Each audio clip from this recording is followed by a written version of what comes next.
Randy, obviously the progress has been remarkable from where you stand.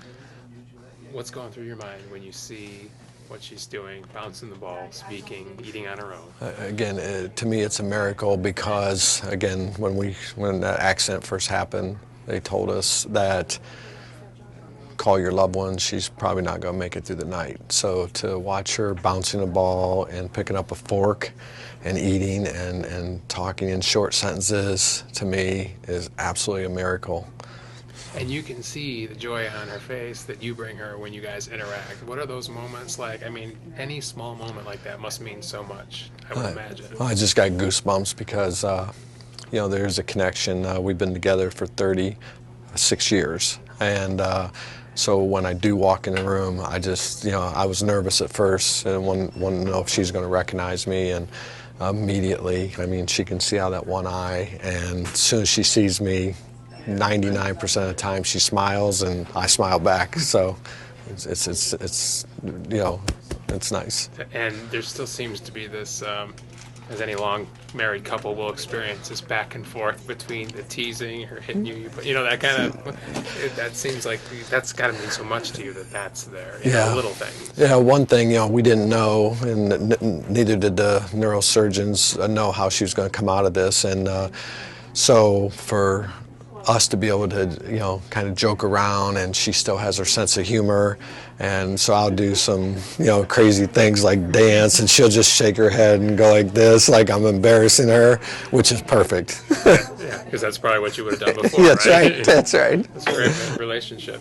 And still the progress in terms of releases in early October, is that what you're thinking, or do you know? The last conversations we had was maybe the first week of October. We would try to get her back to Ohio in Uniontown, and but then she'll need 24-hour care, and then 3 days a week we would go to a brain injury facility for outpatient therapy. And do you think that you're going to have her back the way Sharon was, or do you not think about that grand of a plan at this point? Do you know what I mean?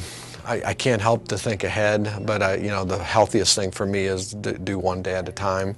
But when this first happened, I said if we could just have her have sight out of her left eye and have 60% of her back, that's what I was asking for. I was asking God for that. But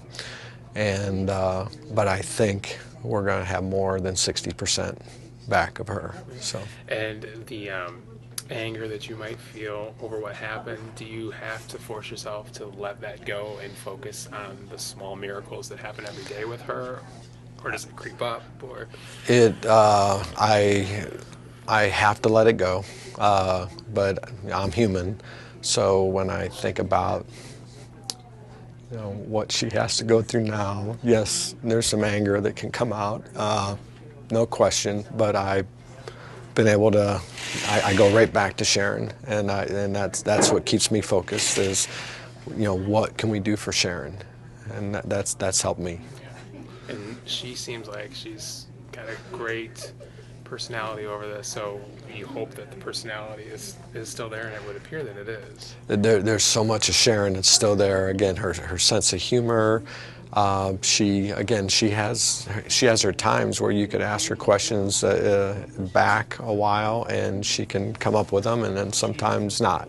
But we were told that that's all part of the progress, and we're just going to continue to work with her and try to get, again, as much of Sharon as we can. And anything else you want to add that I haven't asked you?